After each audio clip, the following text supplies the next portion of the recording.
तो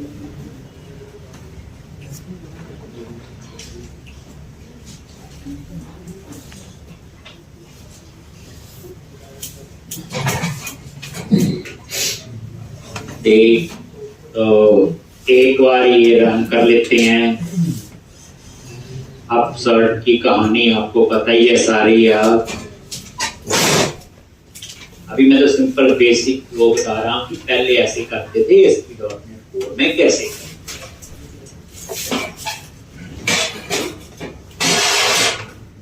next week में 101% project शुरू होगा बच्चे। 2-3 दिन तो 3 से भी ज्यादा हमें प्रोजेक्ट सेटअप में अभी तो न्यू प्रोजेक्ट शुरू हो गया आज, तो वहाँ न्यू प्रोजेक्ट ही समझने में 3-4 दिन लगे। जैसे प्रोजेक्ट आता है, कई बार प्रोजेक्ट सेटअप करना नहीं आया, काम तो बाद की बात है। ऐसे भी कई बार होता है, क्लाइंट ने प्रोजेक्ट किया है, आधा काम किया हुआ, प्रोजेक्ट चलाना नहीं आएगा। क्योंकि जो बड़े प्रोजेक्ट्स होते हैं, न्यू प्रोजेक्ट नहीं होता जैसे हम लोग करते हैं। ठीक, ये जो न्यू वाला कंसेप्ट नहीं होता। अब ये देखो, बुक लिस्ट पे क्लिक किया,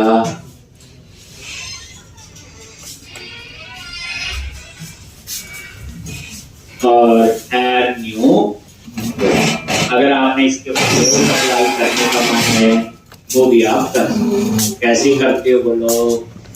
यहाँ पे गए bootstrap.com और यहाँ पे वर्जन 4 यूज करो।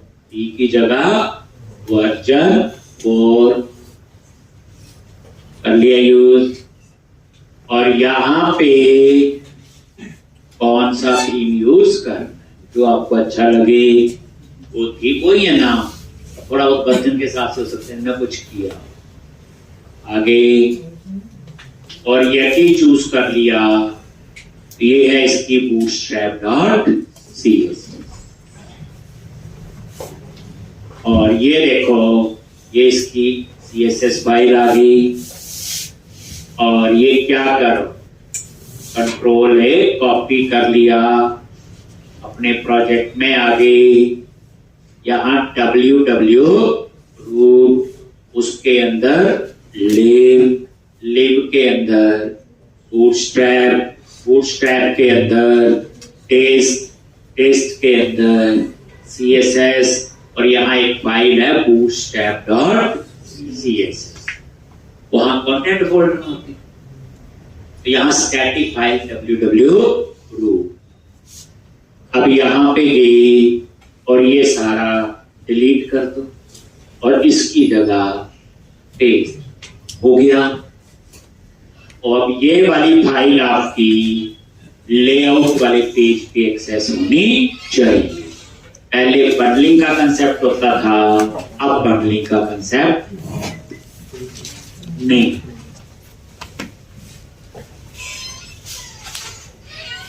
एक तो आप लोग क्या करोगे,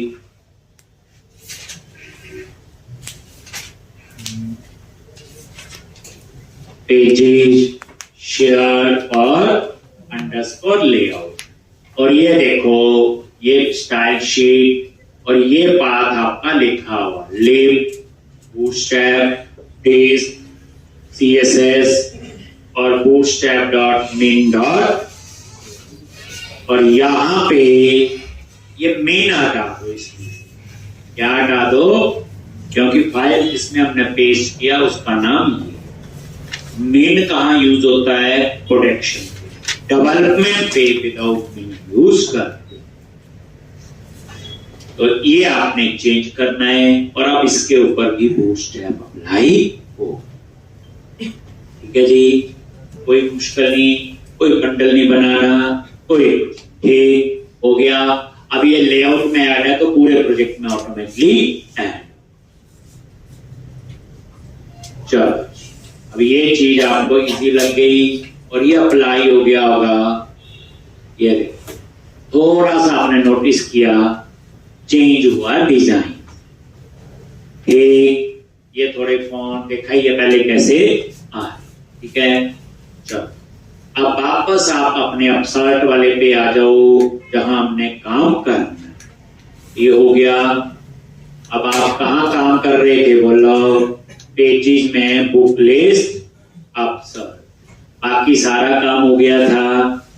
ये देखो, ये बता दिया था, ये फॉर्म ग्रुप रो। एक रो में कितने कॉलम होते हैं जी बोलो? 12। क्लास मैंने बोला जी 4 कॉलम में मुझे हेडिंग देना है।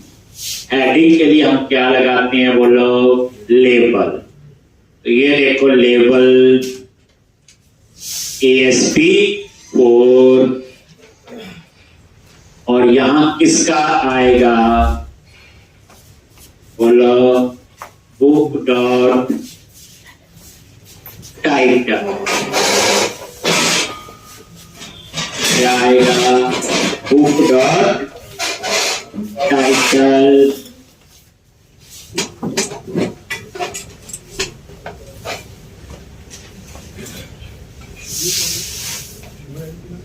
Book dot title.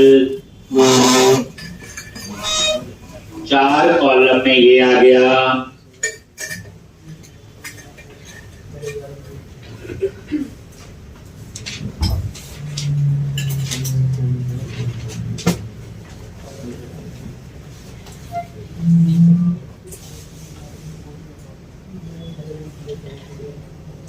उसके बाद टिप क्लास कितने कॉलम बच गए? ऑल -8, ऑल -8, और यहां पे आपने लगाना है बोलो टेक्स्ट बॉक्स। ऑल -8, यहां पे आप लगाओगे टेक्स्ट बॉक्स। कैसे लगाते हो? इनपुट, और यहां पे ASP 4 होता है, याद रखना, बाइंड करने के लिए। और यहाँ पे क्या आएगा? ये टेक्स्ट बॉक्स किसके लिए है बोलो? टाइटल के लिए। और क्लास अप्लाई कौन सी करते हैं हम? कंट्रोल पे फॉर्म -कंट्रोल। और ये नजर मारो, यहाँ पे रिफ्रेश करोगे, ये आपका आ। अब ये जो बॉर्डर लगा हुआ साथ में टेक्स्ट बॉक्स आ रहा है, तो आप क्या करो? ये फॉर्म ग्रुप रो जो है, इसमें मार्जिन भी दे दिया और हेडिंग भी दे दो। ये बच्चे डिजाइन ही है। और ये देखोगे, अब रिफ्रेश करो, ये देखो ऐसे आ, फर्स्ट क्लास लग रहा है। ये कंटेनर, ये बॉर्डर आ गया। एक चीज का थोड़ा ध्यान रखो।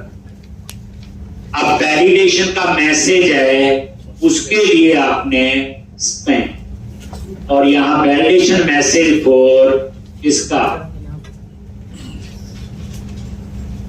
ए बुक डॉट टाइटल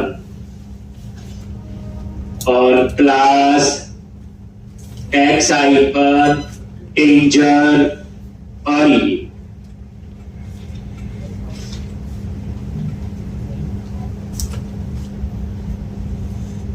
वहां HTML हेल्पर होता था वैलिडेशन मैसेज को, याद करो। ये वो है जो वैलिडेशन का मैसेज आएगा।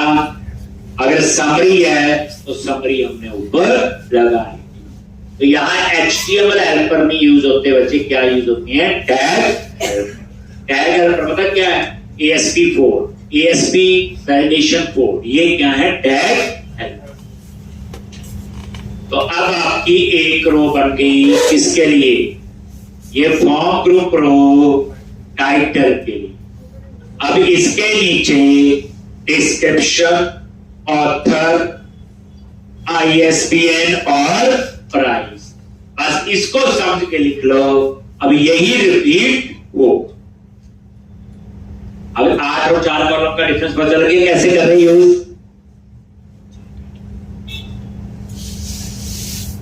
जैसे प्राइस है, छोटा है, हेडिंग 4 कॉलम में, वो अगले 4 में, वो कर लो। जुड़वा ही करना होता सबका। लो जी, कॉपी किया फॉर्म ग्रुप रो, आपने नहीं कॉपी कर। ये लो जी, बस टाइटल की जगह डिस्क्रिप्शन, एक बाकी आपका सेम क्या आएगा, डिस्क्रिप्शन। ये देखोगे रिफ्रेश करके पता चल। एक डिस्क्रिप्शन के बाद एक लिख लो, सेम आपने रिपीट कर दी। फिर उसके बाद डिस्क्रिप्शन के बाद क्या आएगा, ऑथर, सेम,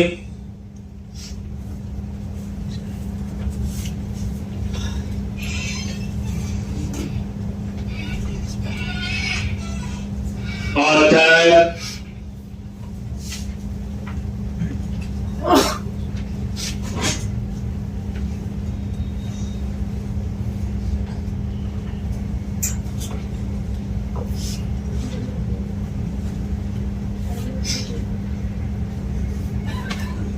ये देखो ऑथर आ गया। एक अगर आपको लगता है कि ऑथर नेम, तो ये आप 6 कॉलम कर लो। क्या कर लो, 6, जरूरी नहीं 8 आएंगे। ये देखो, एक ऑथर के बाद क्या आएगा, ISBN, सेम, एक डिप बना लो, समझाओ उसको, सेम डिजाइन आपका रिपीट हो। अब क्या आएगा यहां पे, बोलो, ISBN, ISBN, IS,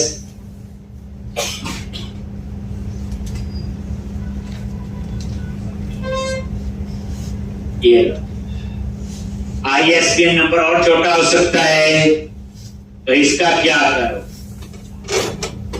इसको भी 8 कॉलम यूज हो गए। इसमें क्या, ये देखो थोड़ा सा और ऐसे ही प्राइस, तो यहां पे से आपका एक और, ये लास्ट किसका है, प्राइस। तरीका देख लो, एक प्राइस और ये प्राइस। एक तो टैग हेल्पर यूज हो रहे हैं, वहां HTML हेल्पर यूज होते थे। क्या यूज होते थे, HTML हेल्पर। उसमें वो लैम्डा एक्सप्रेशन लिखनी पड़ती थी, लिखने HTML dot text box for, फिर वो लैम्डा एक्सप्रेशन लिखो। ये उससे तो इजी है। कई बार डिफरेंस नहीं होता, काम सेम है दोनों में, बस डिफरेंस ये है कि ये लिखना थोड़ा सा आसान। कोई लैम्डा एक्सप्रेशन थोड़ी लिखे, book dot price, book dot title, book dot author. अब उसके बाद ये प्राइस जो है, इसको भी 4 कर देते हैं। ये देखो कंसेप्ट समझो, सेंटर में आ रहा है, बिल्कुल ठीक। प्राइस 0 आ गया, किस वजह से 0 आया है,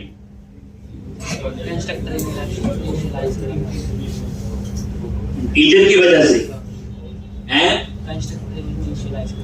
जो आपने ये लाइन लिखी थी F7, जो आपने ये लाइन लिखी, इस वजह से 0 और ये कहां लिखा हुआ, इंटीजर में 0 आएगा। अब हमने पढ़ा होता है इंटीजर की डिफॉल्ट वैल्यू 0, ये है, लेकिन जादू से थोड़ी आए। ये ऑब्जेक्ट पर ये डिफॉल्ट वैल्यू को सेट करता है। अब जाते हैं छोटे छोटे में दे लो। अब आप लोग चीज को भाई नहीं और परेशान लो, एक चलो यही पेस्ट करके, अब ध्यान से देखना, ये लिखना बच्चे, यहां पे फॉर्म ग्रुप वही सेव, यहां पे बटन लगना आपका सेव या अपडेट।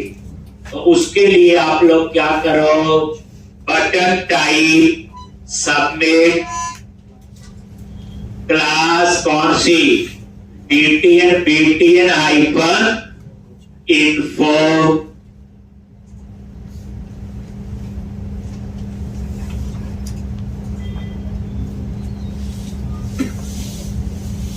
यही है। और यहां पे इसमें टेक्स्ट दे दिया सेव अपडेट, या ऊपर नहीं और वेरिएबल तो लिया ही था।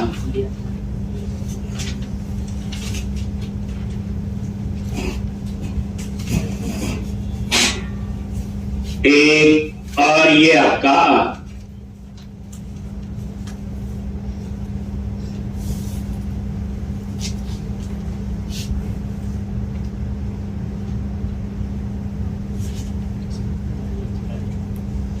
अब यहां पे इसमें आ जाओ नीचे,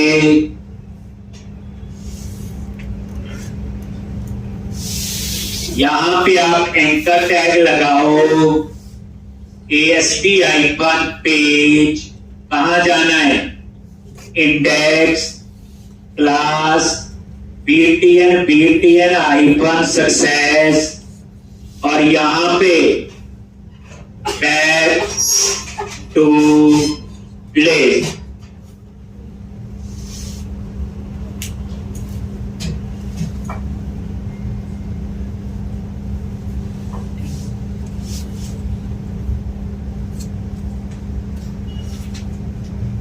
ये देखो अब बटन लग गए, लेकिन साइज, इसके साइज प्रॉपर आनी चाहिए। तो क्या लिखोगे? जितना कॉलम का है, फॉर्म हाइपन कंट्रोल, यहां पे भी लिख लो, और यहां पे फॉर्म हाइपन कंट्रोल। डिजाइन पे नजर मारो, ये ऐसे है। अगर ये अच्छा नहीं लग रहे, मैं चाहता हूं इन 8 कॉलम में दोनों बटन आए, ठीक? तो इसका साइज भी 4 करो, इसका भी। पहली बात, दोनों का साइज सेम होगा। हो गया जी। अब ये भी सही है, तो क्या करोगे? यहां पे ऑफसेट क्या कर दो, वो यानी 4 कॉलम वहां से शिफ्ट कर देगा ऑफसेट 4। ये देखने में ठीक लग रहा है, बाकी जो मर्जी आप लिख लो। ठीक, सब चीजों का ध्यान रखना पड़ेगा कोडिंग के साथ डिजाइनिंग।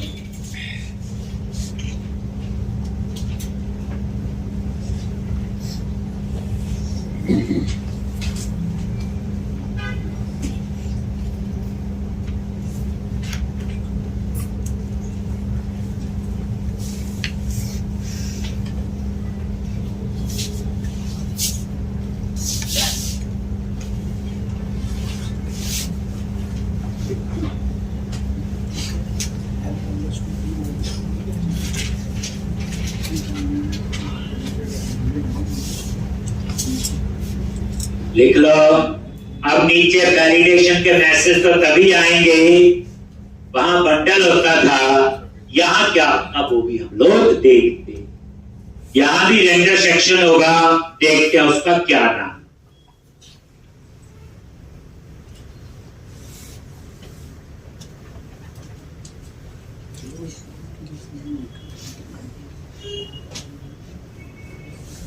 ये लिख लिया सारा।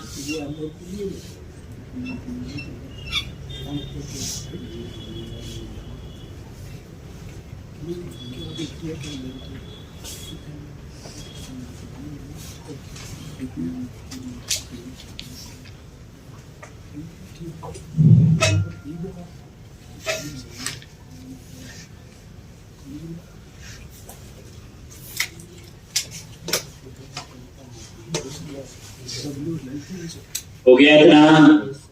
अब क्या करो? वैलिडेशन के मैसेज। वैलिडेशन के मैसेज तो तभी आएंगे जब आप जावास्क्रिप्ट की फाइल ऐड करो।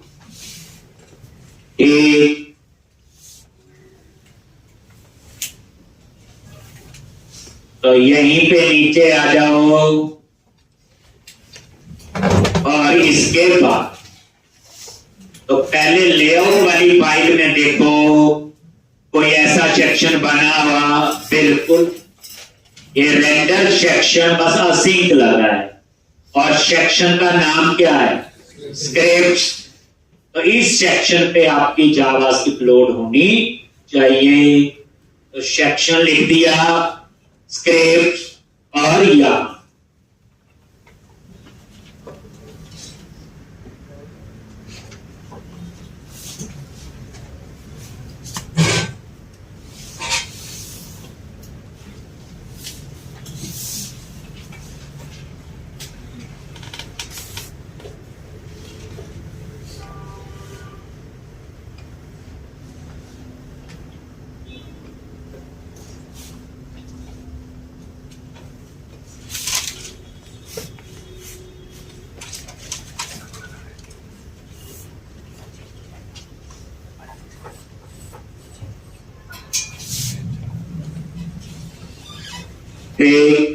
और सेक्शन स्क्रिप्ट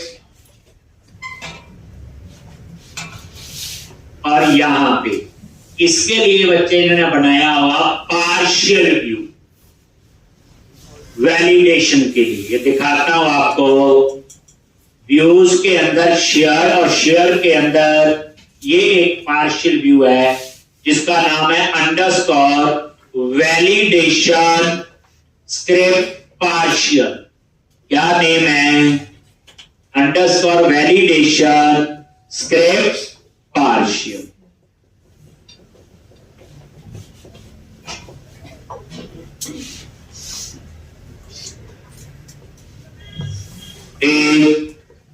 ये जो पार्शियल व्यू है, व्यू के अंदर पेज होता है, एक्सटेंशन CSS है। जैसे डिजाइन की रीयूजेबिलिटी करनी है तो पार्शियल व्यू लगाते हैं, बस सिंपल सी बात। ये आप यूज करेंगे प्रोजेक्ट में और बताएंगे। ये हमने बनाया हुआ एक्सटेंशन CSS और इसमें क्या लिखा हुआ देखो, ये यहां जावास्क्रिप्ट की वैलिडेशन वाली फाइल के बाद, ये देखो दो फाइल के बाद है ना, link jQuery hyphen validation test jQuery वो लिखा हुआ देखो। अब ये चेक कर लो, www रूट में गए लिंक और ये देखो jQuery हाइफन वैलिडेट और ये देखो, और ऐसे ही दूसरी ये। तो मतलब कहने का कुछ नहीं है, पार्शियल व्यू में भी आपके वैलिडेशन वाली फाइल के बाद इसके लिए उसमें बंडल बनाते हैं भाई इतने भर। अब ये जो पार्शियल व्यू है इसका क्या नेम है, पेजेस में गए शेयर में, और शेयर फोल्डर में वो चीजें होती जिन्हें हम एक से ज्यादा बार यूज करते हैं। तो ये पार्शियल व्यू का नाम है अंडरस्कोर वैलिडेशन स्क्रिप्ट पार्शियल। इसको कैसे कॉल करना देखो, यहां पे आगे एक और यहां पे पार्शियल नेम और यहां पे उस पार्शियल व्यू का नेम।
अब यहां पे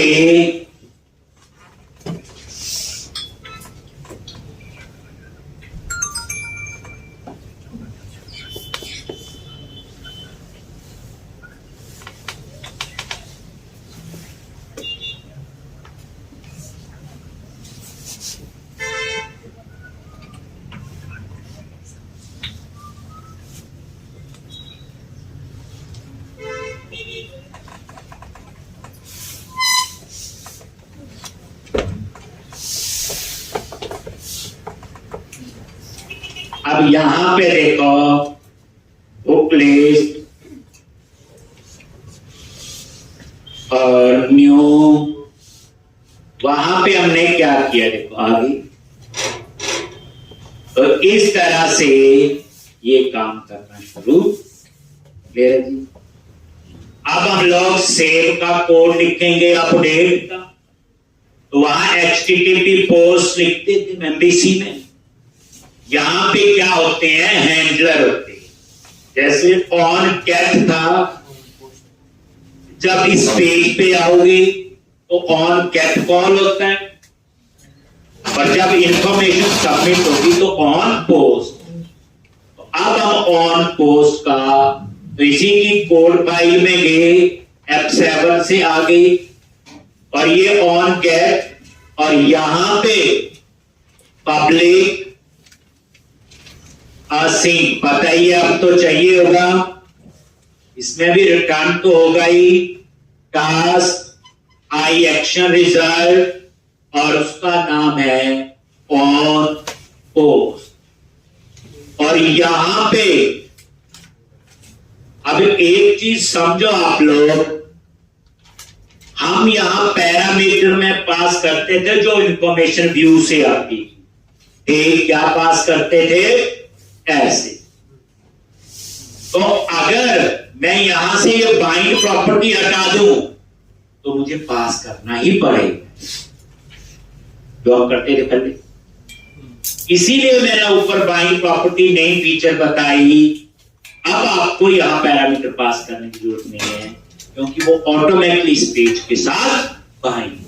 अब समझो इस चीज, नॉर्मल में क्या करते थे, यहां पास नहीं करते थे स्टूडेंट क्लास का ऑब्जेक्ट या एम्प्लॉय क्लास का, तो अब ऐसे की जरूरत नहीं। ये फायदा है जो प्रॉपर्टी के ऊपर बाइंड प्रॉपर्टी लिखा हो। अगर बाइंड प्रॉपर्टी नहीं लिखोगे तो यहां बुक क्लास का मेंबर पास करना पड़ेगा। नेक्स्ट, अब हमने यहां कौन सा कोड लिखना, बोलो, सेव और अपडेट। तो बुक में अगर नल है तो क्या रिटर्न करे, टैग रिक्वेस्ट चेंज कर दे, ठीक, नोट फाउंड करो, मिला ही टैग रिक्वेस्ट है तो बुरी बात ही है नहीं, ठीक है, नोट फाउंड भी हुई तो मैसेज चेंज कर दो थोड़ा सा। नोट फाउंड का फायदा होता है जब आपका कोई डाटा फाइंड कर रहे हो नहीं, ठीक, टैग रिक्वेस्ट हो सकता है इसमें कुछ भी ऐसा गलत आ गया। चलो, अगर ये नल नहीं है फिर क्या चेक करते हैं,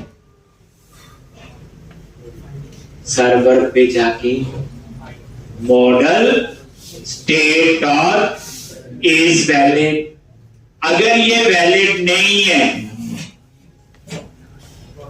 मतलब फॉल्स है, कहानी आपको आती है,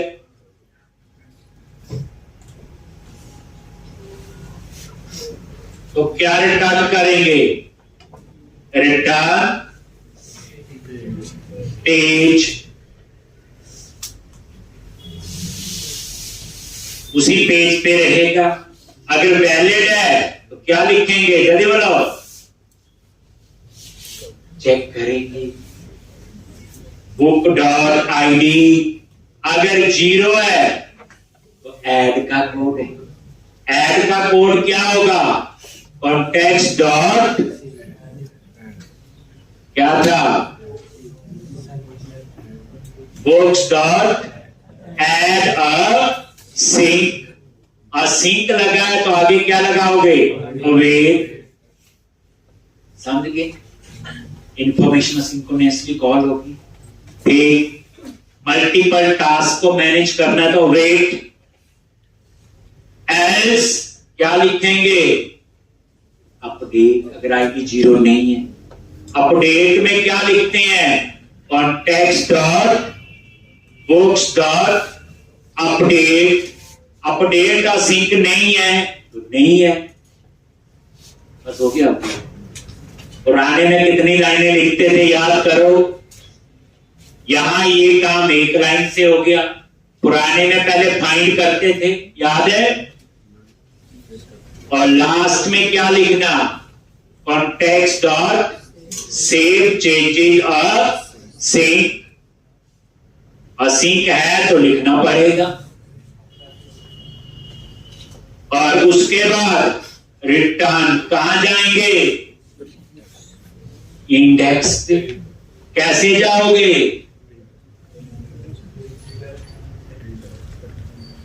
रिटर्न आगे redirect to page, redirect to page. कौन सा पेज, इंडेक्स। और लगा लो ब्रेक पॉइंट यहां और करो टेस्ट इसको। उल्टा नेम वर्ज में चीजें इजी होती हैं, मुश्किल नहीं होती। अब इसके इक्विवेलेंट उसमें तो आता है ASP.NET में, और ASP.NEट कोर में देखो अपडेट के कोड में। अब उसके बाद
बुक लिस्ट और ऐड न्यू। देखो वैलिडेशन काम कर रही जैसी थी। अब टाइटल जावा, डिस्क्रिप्शन दे दी, ऑथर, ISBN और प्राइस। सेव पे क्लिक किया, आगे वहां पे, और ये देखो इस बुक के अंदर इंफॉर्मेशन आई होगी, नल तो नहीं है, वैलिड है। और ये देखो यहां पे वो सारी ID 0, बाकी डिटेल तो आ गई। F10 ऐड, सीधा सेव चेंजेस, और उसके बाद कहां जाएगा, इंडेक्स। यही बताया था बोले। ठीक, और इस तरह से आप जितने मर्जी रिकॉर्ड एंटर कर लो। यहां पे ASP, डिस्क्रिप्शन, ऑथर, ISBN और price. Save change, ID 0 add, और ये सेव। अब आप एडिट पे क्लिक करो। लो जी, एडिट पे क्लिक किया, आगे डिटेल, इसका नाम है ASP.NET। ठीक, और यहां पे कुछ भी ऐसे फर्स्ट डिस्क्रिप्शन।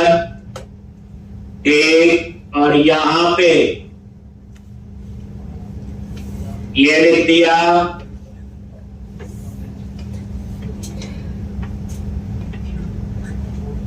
अपडेट। मेन बात update.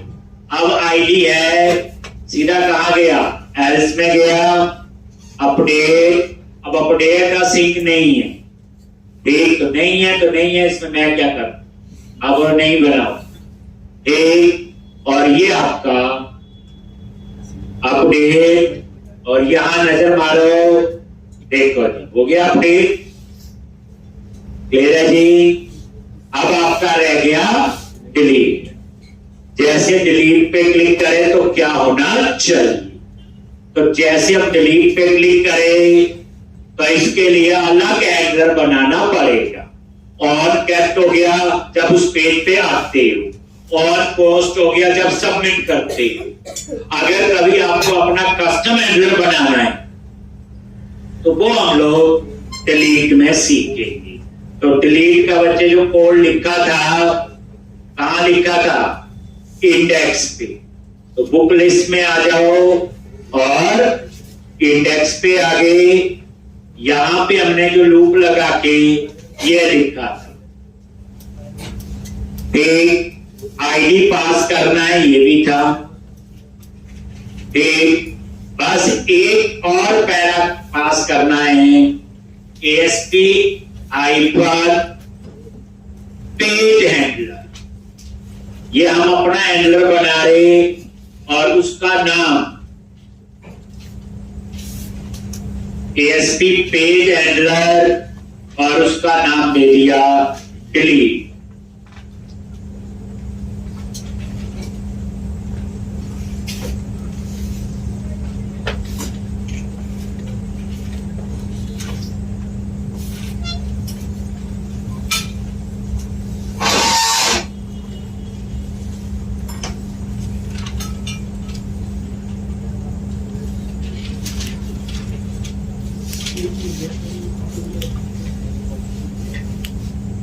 ASP hyphen page handler delete.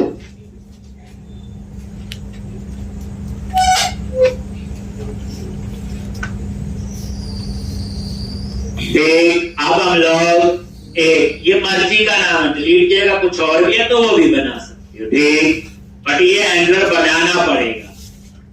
जो page handler on get on post तो बने हुए हैं, ये कोई मर्जी का बनाना हो जैसे हम लोग बनाए। तो जैसे ही सबमिट पे क्लिक करेगा तो डिलीट पे जाएगा, बनाएंगे अभी, और उसमें एक पैरामीटर होगा आई। तो ये नई चीज याद रखना, कैसे हम अपने हैंडलर बना सकते हैं, कस्टम हैंडलर। उसके लिए ASP hyper page handler.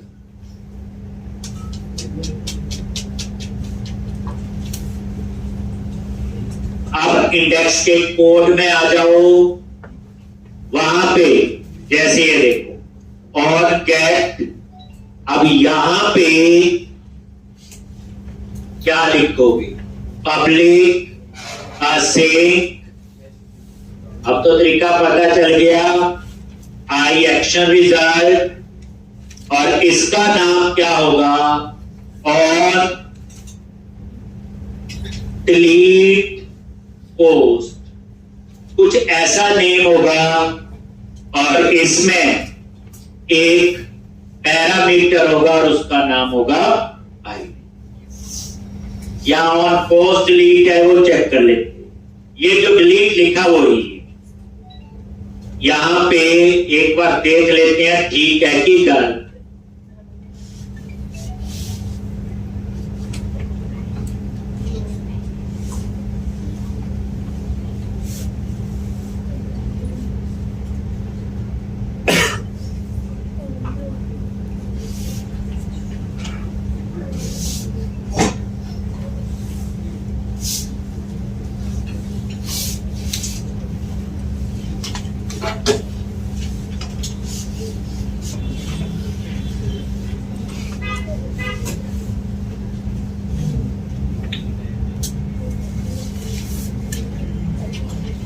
Book list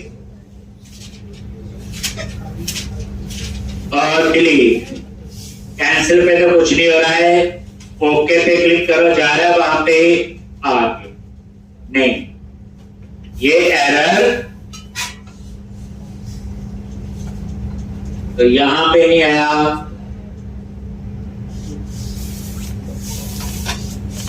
पर नाम है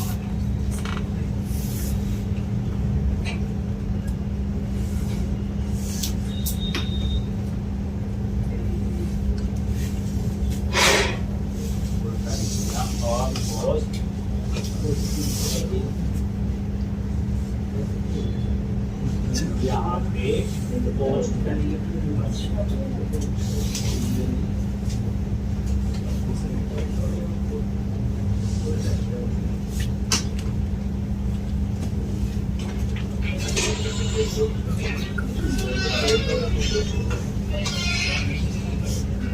अब ये ऑन पोस्ट डिलीट है।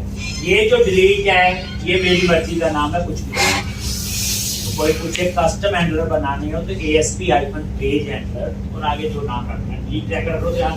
ऑन पोस्ट तो लिखना पड़ेगा पर साथ में डिलीट। ये वेरीफाई कर लो, ये पहला होता है सिंटैक्स का। इंस्टेड ऑफ सारा कोड लिखो, पहले देखो यहाँ आ रहे हैं कि नहीं। डिलीट का कोड तो हमें आता है, ये कोई नया थोड़ी हो गया।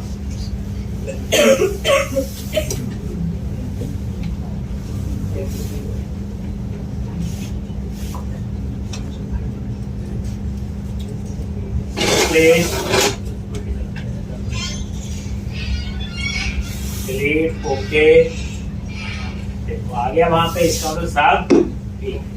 अब आईडी चेक कर लो, आईडी भी आ रहा है कि नहीं। आईडी भी आ रहा है तो इसका मतलब आप हम लोग ठीक जगह कोड लिखने जा रहे हैं।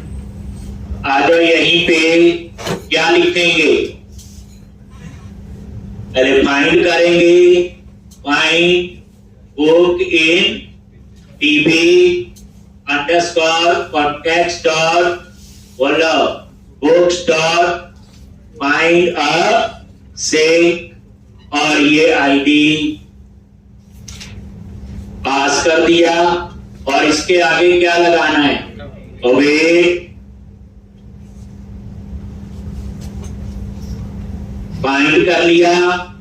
इफ अगर ये नल है तो क्या लिखेंगे, नॉट फाउंड, नहीं मिला। अगर नल नहीं है तो क्या करो, context dot books dot remove. Remove है, रिमूव असिंक नहीं है। कॉन्टेक्स्ट उसके बाद सेव चेंजेस असिंक। असिंक है तो क्या लिखोगे आगे, अवेट।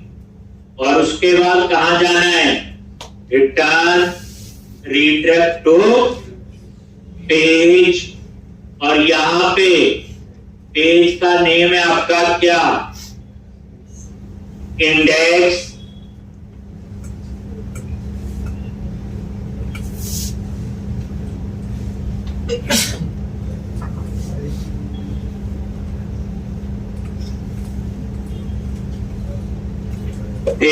अब आप इसे लिख लोगे तो ये डिलीट का कोड। अब ये मैंने सेम सा कोड आपको करवा, असली कहानी में अब करवाने जा रहा हूं। ये सिंपल बताना था। ये देखो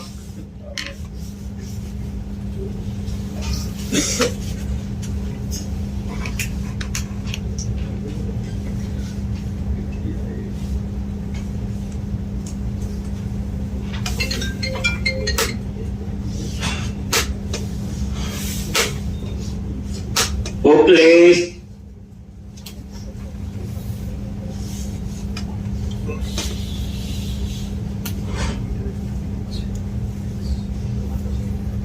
F10 नल तो नहीं है, रिमूव, सेव चेंजेस और उसके बाद कहां जाएगा, इंडेक्स F10 और ये हो गया जी। और इतना था पहला काम है, आप इसको कंप्लीट करोगे पूरे को 2 या 3 बार करना हो। अब जो मैं करवा रहा हूं 5 बार भी करोगे तो भी कम। ठीक, अब मैं रिक्वायरमेंट पहले बताता हूं, कोड बाद की बात है, उसे सोचती है। ठीक, अब आपको क्या करना है, लिख ले ये सारा कोड, क्लोज करो और यहां पे ये सारी प्रोजेक्ट के लिए तैयारी हो रही है। अब जो चीजें सुनो ध्यान से, क्या चाहिए मेरे को, सबसे पहले जैसे बुक लिस्ट का इंडेक्स पेज आ रहा है, ठीक, यहां पे मुझे 1 लाख बुक्स, तो मैं पेज पे 1 लाख बुक्स थोड़ी दिखाऊं।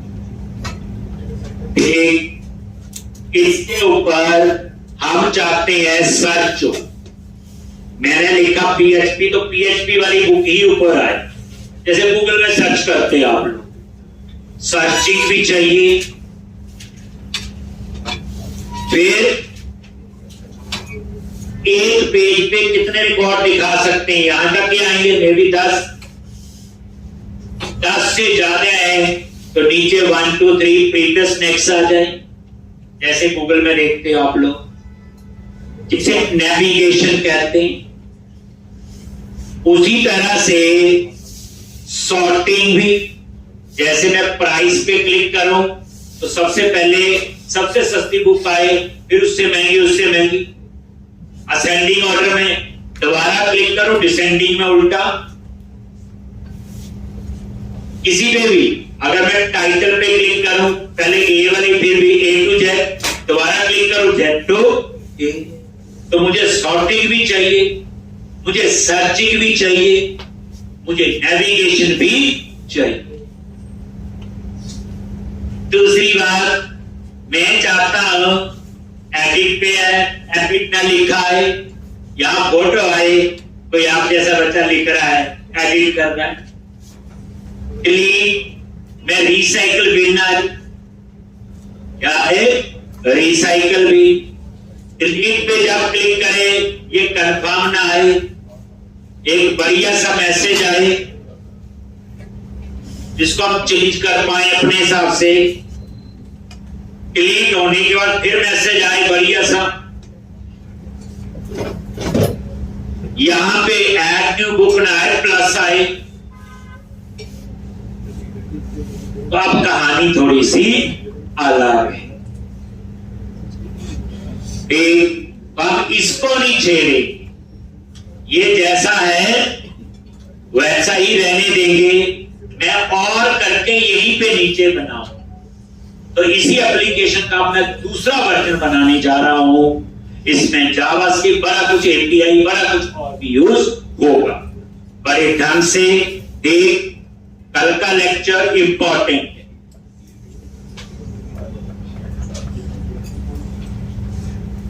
नहीं लगाओगे तो प्रोजेक्ट नहीं बना पाएंगे, कोर्स तो खत्म हो ही जाएगा। अब आप क्या करो, सबसे पहले पेजेस पे गए, इंडेक्स वाले पेज पे आ, नया प्रोजेक्ट नहीं बना रहा, हो गया नया बड़ा। इसमें सबसे लास्ट में आप पे आ गई H2, मैंने लिख दिया यहां, और थोड़ी बूटस्ट्रैप अप्लाई कर दी, टैक्स हाइपर डेंजर और टैक्स हाइपर सेंटर। ठीक, तो ये देखोगे ये और लिखा आएगा, समझेंगे भी ऐसा ही काम है अच्छी फीचर्स के साथ।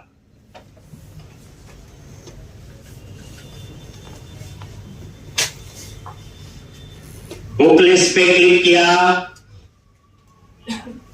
ये और ठीक, अब इसके नीचे फिर हम टेबल बनाएंगे, लॉजिक पुरानी कहानी, डीप क्लास, कंटेनर, अब आप पढ़ चुकी होगी, आपको भी राउंडेड बॉर्डर, थोड़ी पैडिंग भी दे दो और मार्जिन। अब ये ना बोलना है क्या लिख रही, टेबल, बस नई चीज याद रखना, यहां पे आईडी देना है, और ये आईडी हम तब देते हैं ज्यादातर जब हमने इसे जावास्क्रिप्ट में यूज करना है इस टेबल।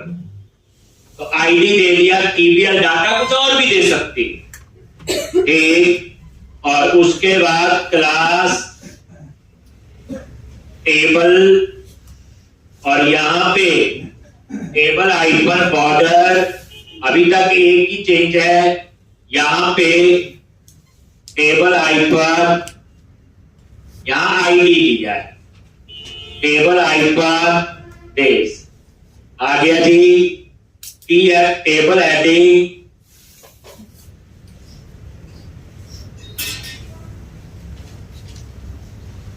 और यही डिजाइन तो यही रखेंगे सब कुछ,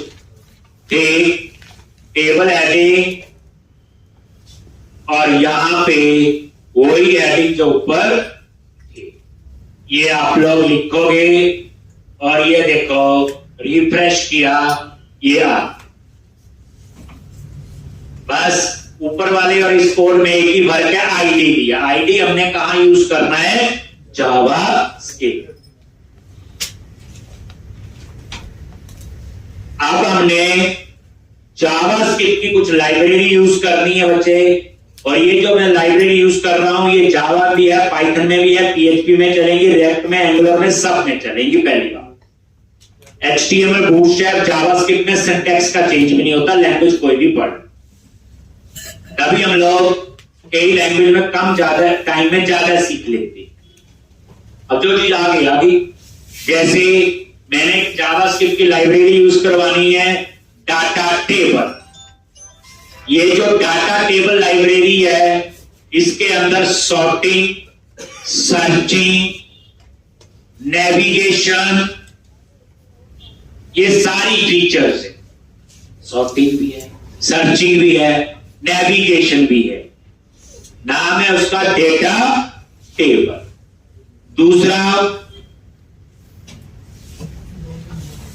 दूसरी लाइब्रेरी लिखो फॉन्ट अमेसन। ये जो फॉन्ट अमेसन लाइब्रेरी है इसमें बड़े अच्छे अच्छे आइकन बने हुए हैं, जैसे रिसाइकल बिन है, या एडिट के लिए, या प्लस माइनस, कोई भी आइकन चाहिए, फॉन्ट अमेसन। उसके बाद स्वीट अलर्ट, ये मैसेज देने के लिए है, वांट टू डिलीट, वो नहीं यूज करेंगे कंफर्म। ये क्या है? Sweet alert. एक और मैसेज के लिए लाइब्रेरी यूज करेंगे टोस्टर। ये सारी लाइब्रेरी यूज करनी है, और भी होंगी टोस्टर, पर ये लाइब्रेरी आपके पास होनी चाहिए। पहली बात, ठीक। तो आपने क्या करना, ये लिख लिया बच्चे। ये जो लाइब्रेरी है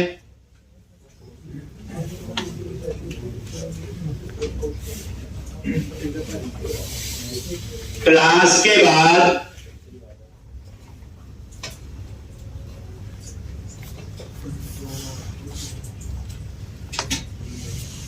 ये लाइब्रेरी है बच्चे, ये इनके पाथ है, ये समझाऊंगा।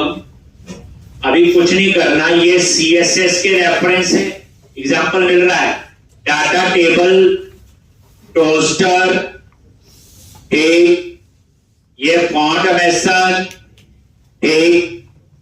तो ये सीएसएस फाइल है, और इसके नीचे ये इसकी जावास्क्रिप्ट फाइल है। लिखने की जरूरत नहीं, ये क्लास के बाद ये वाली फाइल आपको मिल जाएगी। लैब में एक सर होते हैं, उनका नाम है संदीप सर, आप उनसे ले लोगे और आपने रख ली, ठीक। अब ये लाइब्रेरी कैसे यूज करनी है, इसका क्या मीनिंग है, ये यूआरएल क्या है, ये मैं सारा आपको एक्सप्लेन करूं। तो कल तक का काम क्या आपका, बोलो। ये नोटपैड की फाइल डेस्कटॉप पे रख लेनी बस, वो कुछ नहीं करना। मैंने भी ये लेआउट में ऐड करनी है, क्योंकि सारी सीएसएस जावास्क्रिप्ट कहां करते हैं? लेआउट में, ताकि मैं पूरे प्रोजेक्ट में यूज करें। That's called third party library. और ये सारी लाइब्रेरी सिर्फ एक लैंग्वेज की नहीं है, ये रिएक्ट में भी यही चलेंगी, एंगुलर में वही चलेंगी, जावा में, पाइथन में, पीएचपी में, ये सब में आपकी सेम चलेंगी। तो आपका काम ये है कि आज क्लास के बाद लेके नेट वहां पे रख लो। कल मैं समझाऊंगा इनको कैसे यूज करना है और क्या इसका मीनिंग है। इंपॉर्टेंट है, हमें भी अपनी जावास्क्रिप्ट लिखनी पड़ेगी, ये ना सोचना ये यूज होगी। इनको यूज करने के लिए इससे ज्यादा जावास्क्रिप्ट हमें लिखनी पड़ेगी। और जावास्क्रिप्ट में तो ASP.NET Core नहीं चलती, उसके लिए API भी मैंने एक दिन बताई, याद है? यहां API भी बनी। तो कहानी में अगले देखना 5-7 दिन में आपका लेवल अभी 1 से 2 था, अब 2 से 8 पहुंच जाए।